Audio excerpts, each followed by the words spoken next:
बिस्मिल्लाहिर्रहमानिर्रहीम। ग्रेड 10 के लिए चैप्टर नंबर 11 में लेक्चर नंबर 3 टॉपिक है एक्सक्रीशन इन प्लांट्स।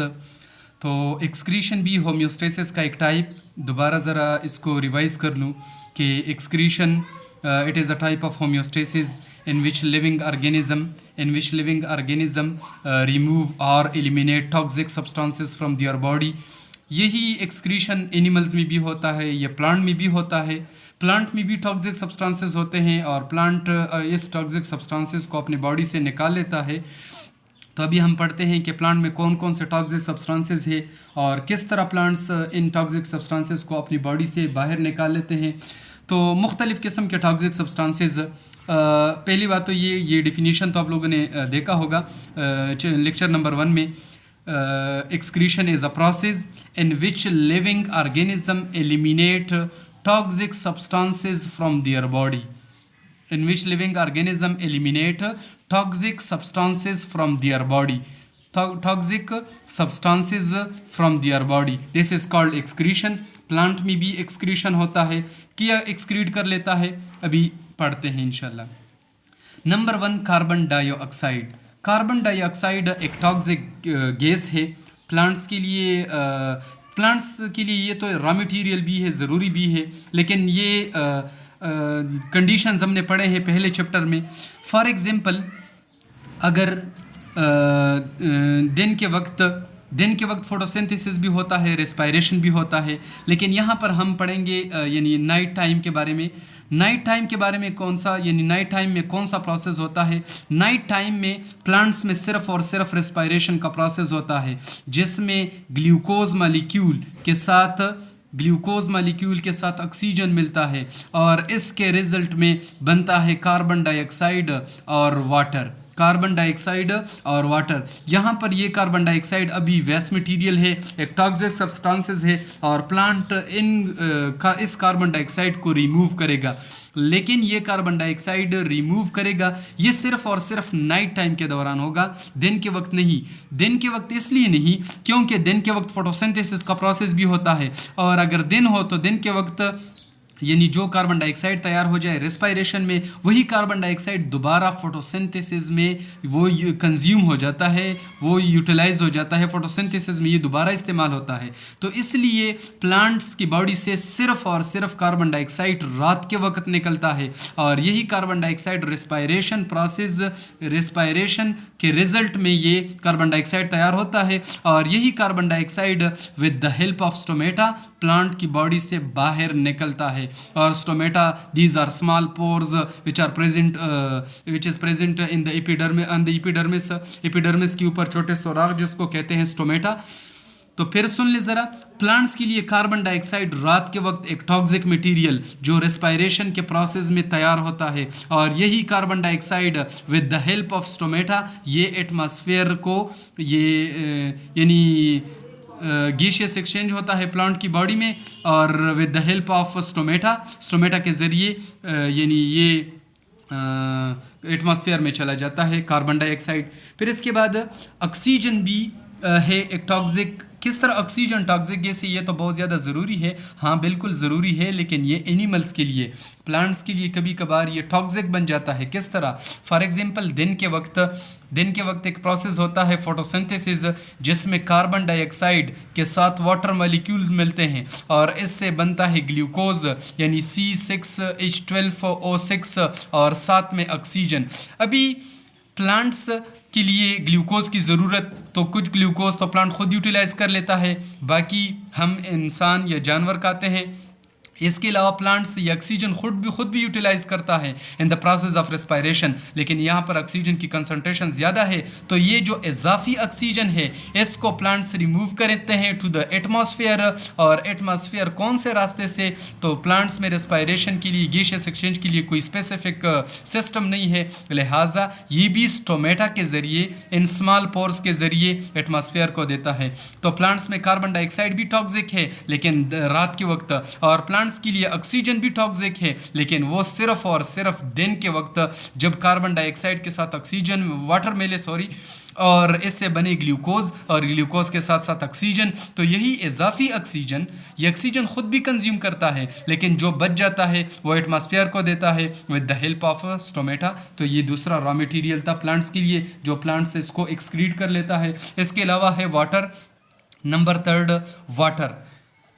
प्लांट्स के लिए ये वाटर भी टॉक्सिक सब्सटेंस यानी टॉक्सिक सब्सटेंस प्लांट्स वाटर को भी रिमूव कर लेता है।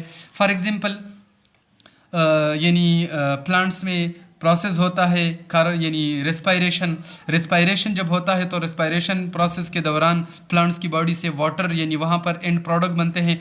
तो यही वाटर यही H2O प्लांट्स ये एलिमिनेट करता है। लेकिन इस पानी को एलिमिनेट करने के लिए प्लांट में दो किस्म के प्रोसेस होते हैं, एक को हम कहते हैं ट्रांसपायरेशन और एक को हम कहते हैं ग्यूटेशन।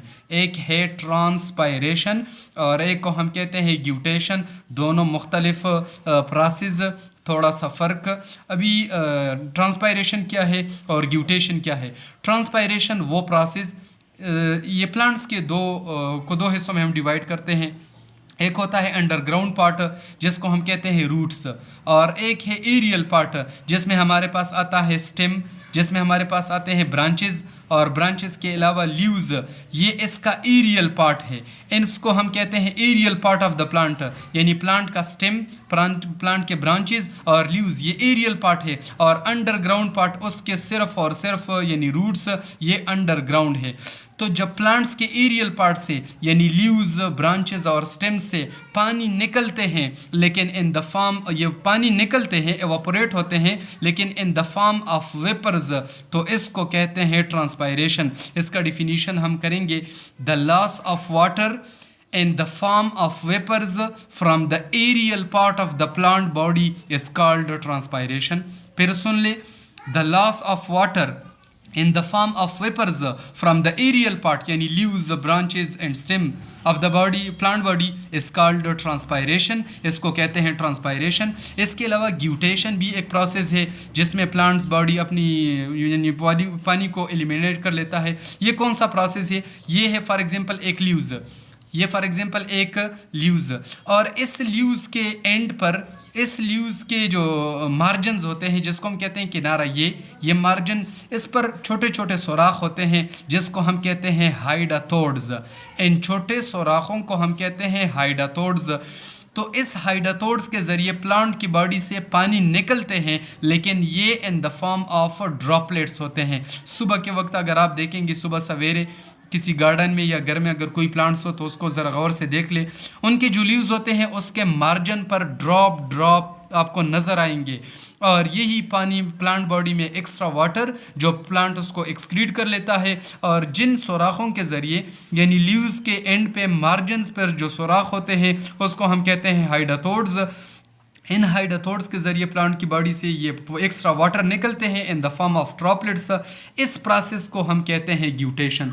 तो प्लांट्स में यानी कार्बन डाइऑक्साइड भी एक्सक्रीशन, यानी प्लांट्स कार्बन डाइऑक्साइड को भी एक्सक्रीशन के तौर पर बाहर निकाल लेता है, एलिमिनेट करता है, लेकिन वो सिर्फ़ और सिर्फ रात के वक्त। ऑक्सीजन को भी एलिमिनेट करता है वो सिर्फ़ और सिर्फ दिन के वक्त।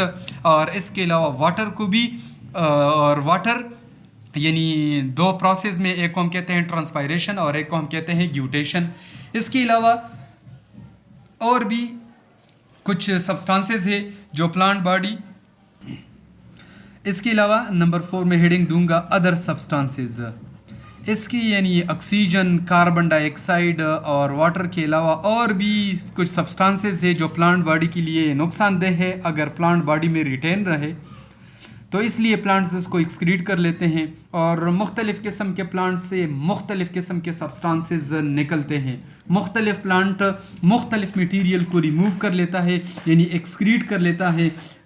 बुक में भी इसका ज़िक्र है, इसका ज़िक्र है। जिस तरह फॉर एग्ज़ाम्पल रबर प्लांट नाम सुना होगा आपने। रबर प्लांट एक्सक्रीट कर लेता है लेटेक्स को एक्सक्रीट कर लेता है, बाहर निकाल लेता है। इसके अलावा एकेशिया प्लांट नाम सुना होगा आपने, एकेशिया गम्स को एक्सक्रीट कर लेता है। और इसके अलावा कॉनिफेरस प्लांट, इसके अलावा कॉनिफेरस प्लांट ये क्या एक्सक्रीट कर लेते हैं, ये एक्सक्रीट कर लेते हैं रेसेंस, ये एक्सक्रीट कर लेते हैं रेसेंस। और इसके अलावा लेडी फिंगर ये एक्सक्रीट कर लेते हैं म्यूसिलेज। तो यहाँ पर ये लेटेक्स, ये रेसिन्स और ये गम्स और ये म्यूसिलेज, ये चारों ये क्या है, ये प्लांट के लिए वेस्ट मटेरियल है, टॉक्सिक सब्सटेंसेस है, और प्लांट्स इनको एक्सक्रीट कर लेता है with the help of their body. और फिर इसी सब्सटेंसेस को हम मुख्तलिफ यानी सब्सटेंसेस यानी प्रोडक्शन के लिए भी हम इस्तेमाल कर लेते हैं। जिस तरह कि यहाँ पर ये रेसन्स है, ये येलो ब्राउन इन कलर होता है ये रेसन्स, और इसको हम प्लास्टिक फार्मेशन के लिए इस्तेमाल करते हैं, हम इस्तेमाल करते हैं। इसके अलावा ये म्यूसिलेज ये सोल्यूशन के फॉर्म में होता है, लेडी फिंगर से जो एक्सक्रीट होता है, और इसमें प्रोटीन और पॉलीसेकेराइड्स होते हैं। और इसके अलावा लेटेक्स जो है, लेटेक्स हम इस्तेमाल करते हैं पेंट और ग्लू के लिए, इसको हम इस्तेमाल करते हैं पेंट और ग्लू इंडस्ट्री में, तो ऐसी भी हम यानी काम लेते हैं, इसको हम इस्तेमाल कर सकते हैं। इसके अलावा गम्स भी मुख्तलिफ पर्पज़ इसके लिए इस्तेमाल करते हैं, यानी इसको हमारे जो डॉक्टर्स हजरात हैं ये भी उसको इस्तेमाल करते हैं, हकीम भी इसको मुख्तलिफ यानी ट्रीटमेंट के लिए इस्तेमाल करते हैं, मुख्तलिफ बीमारियों के ट्रीटमेंट के लिए। तो ये डिफरेंट सब्सटेंसेस ये प्लांट के लिए वेस्ट मटेरियल है, टॉक्सिक सब्सटेंसेस है, और प्लांट्स ने इन टॉक्सिक सब्सटेंसेस को रिमूव करना होगा। अगर प्लांट इन टॉक्सिक सब्सटेंसेस को रिमूव ना कर ले तो प्लांट की बॉडी इससे इफेक्ट होगी, मुतासर होगी। तो ये प्लांट्स के वेस्ट मटेरियल और ये इसको निकालने के तरीके 4 थे, कार्बन डाइऑक्साइड, ऑक्सीजन, वाटर, और इसके अलावा अदर सब्सटेंसेस जिसको हमने डिटेल के साथ जिक्र किया।